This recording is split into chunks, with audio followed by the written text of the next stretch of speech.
It's not that I don't like other people. I just know what they can get like when they're in a pack. When they all turn on you at once, and you're the deer and they're wolves. So I stay away from crowds. If there's one person to walk with, I'll walk together. But mostly I end up on my own. That's how I found myself that lonesome December night, walking through the suburbs, like mile upon mile of deserted corn rows, enclaves of warmth stacked along in the bitter cold. Me there, trapped on the outside and looking for home, as if I could just walk my way into it if I tried hard enough and glitch the world generation. A dog in someone's yard got riled up. A German shepherd with nothing better to do. It barked and snarled and gnashed its teeth at me, reminded me of when that pack of dogs chased me as a kid, tore open my pant leg before I could slam the trunk door shut just in front of its face. Doggy almost lost some teeth that day. I didn't recognize my own strength back then, and that moment at night on my own I forgot again. That German shepherd had me rattled. I clutched my denim jacket close and walked faster, letting its howls fade into the distance behind me before it eventually gave up and settled down. Down the hill a ways I could see a bridge that crossed a river, right where it met the sea. The water was black like oil in the night, and red streetlights flared above it, reflections casting imaginary flames on the flowing liquid. I drew in a long breath. My feet hurt, and I was cold. There was a bus stop just before the place the road curved up and onto the bridge. I saw a bench and thought about sitting down and waiting for a ride home. But I didn't have a home then. Just a bed and a house and some people who wanted me gone. I kept walking.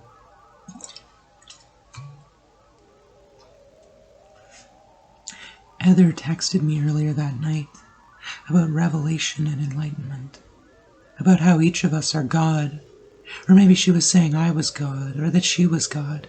It didn't matter either way. I couldn't fill my empty stomach or make my feet not hurt, so what good was enlightenment? In the distance, across the bridge, I saw pink neon lights arranged along something that looked like an enormous onion. Maybe it was a temple. I thought to myself if I could just get to that onion, maybe I'd find what I was looking for, attaching myself to this unusual object for the sheer fact of its strangeness.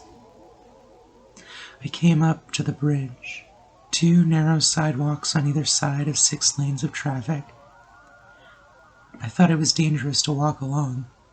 I didn't care. I was there to look over the edge. I walked up and along. The bridge was long, and I'd be walking for a long time. I stared up at the streetlights, miniature suns radiating light, at once evil and pitiful and small, hostile, concrete and cold steel pressing in around me. I felt smaller than an insect, smaller than anything, small enough to disappear into the cracks in the sidewalk and never be heard from again. A guy, or at least I assumed he was a guy, carrying a pizza box came up over the horizon. I assumed there was pizza in the box, just like I assumed there was a man in that body. But you never know what's on the inside from what's on the outside.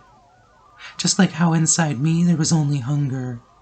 Enough hunger to make me contemplate throwing that body off the bridge and claiming the box and its contents for myself. This I thought as I walked, making occasional eye contact with the distant stranger as he came closer. It was an agonizing age that brought us together, with nowhere else for either of us to go but towards one another, unwillingly close due to circumstances beyond our control. When he passed me by, we didn't say a word. We made no notice of one another, as though we were each ghosts in different layers of the afterlife. The smell of pizza wafted from the box, betraying the truth of what it contained. It was enough to turn my stomach like a dying beast. It rumbled. I said nothing. I kept walking. In the distance, the wail of police sirens tore through the lonely night.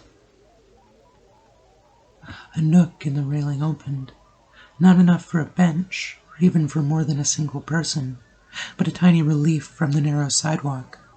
It pulled me in, and I leaned my head over the water, hands on the railing.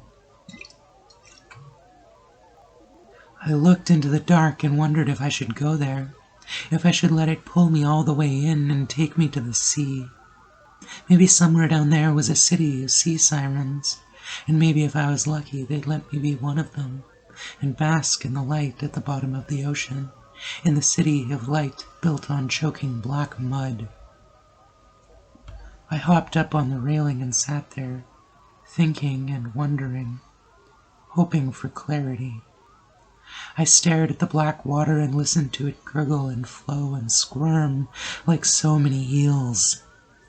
I looked up one last time at the mountains off the coast and saw for the first time in my life a cloud of neon blue exploding over that wall.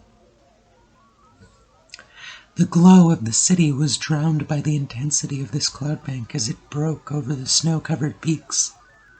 There was magic and transformation and death in that cloud, and it spoke to me the way no human being ever could. It poured down the hills like a ghostly wildfire and swallowed the land as it galloped and rolled down the river valley. I inhaled a long, deep breath and waited for it to envelop me. So quick it was that the force of the wind nearly knocked me backwards onto the concrete.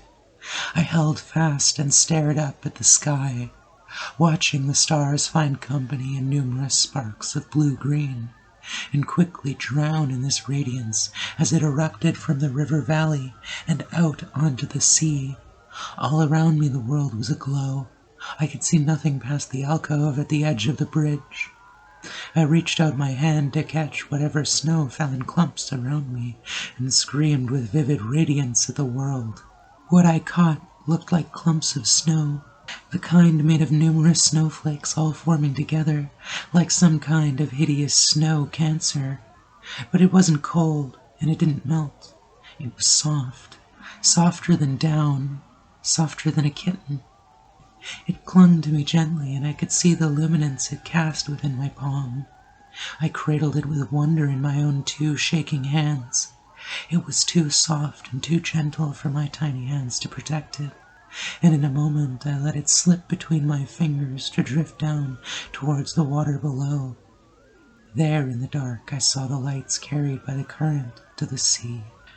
The siren city of light echoed all around me, in the sky, in the howl of the wind, in the sea, and the hush of everything, as it was muffled under a layer of glowing moss. I heard a car on the bridge honk and screech to a halt somewhere behind me. I heard more honks and more screeching tires as drivers were halted by the stuff which piled now on the roadway, at once blocking visibility and falling so thick that it prevented movement. Tons of hurtling steel brought to a standstill by the stuff. I hopped down from the railing and attempted to follow along the narrow sidewalk. The moss pressed in from the bridge and slowed my progress. It was light and fluffy, but there was so much of it that it became difficult to breathe. The pressure of the stuff forced me into the railing, and eventually the exhaustion overcame me. I pulled myself up onto the railing, over which heaps of piling plant matter flowed down to the river below. The force of the fluff was too much to stand, but not too much to crawl, and so I carried myself gingerly along on all fours like a cat. The wind picked up then and pushed like the throes of passion against my hips. Between the flowing moss and the howling wind there was a balance of forces which kept me upright as I made my way along. Nearly across the bridge I heard the faintest echoes of police sirens and traffic fading away as the city came to a halt around me.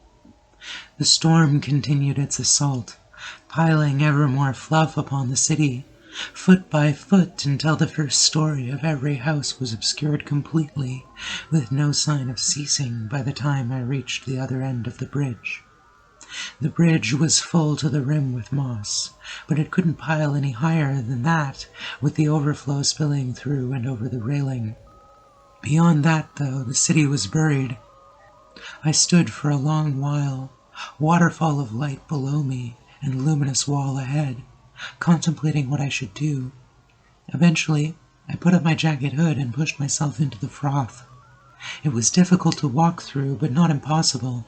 Suffocating, but not enough to take my breath away completely.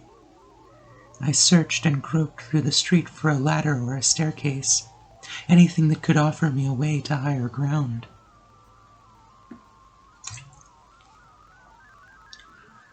The journey was monotonous and endless.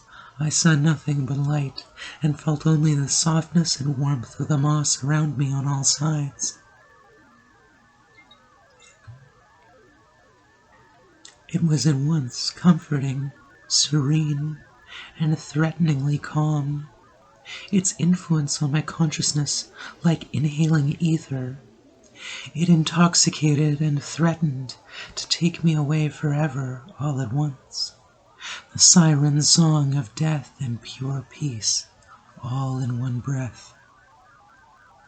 My arms stretched out ahead of me and rode through the stuff in long spans. My feet and lungs screamed at me with the same urgency to find higher ground. My vision began to blur. How I could tell I wasn't sure until the flashes of light began. Swirls and stars and black spots appeared and disappeared. I inhaled deeply and hoped it wasn't for the last time. My legs and arms began to fail me.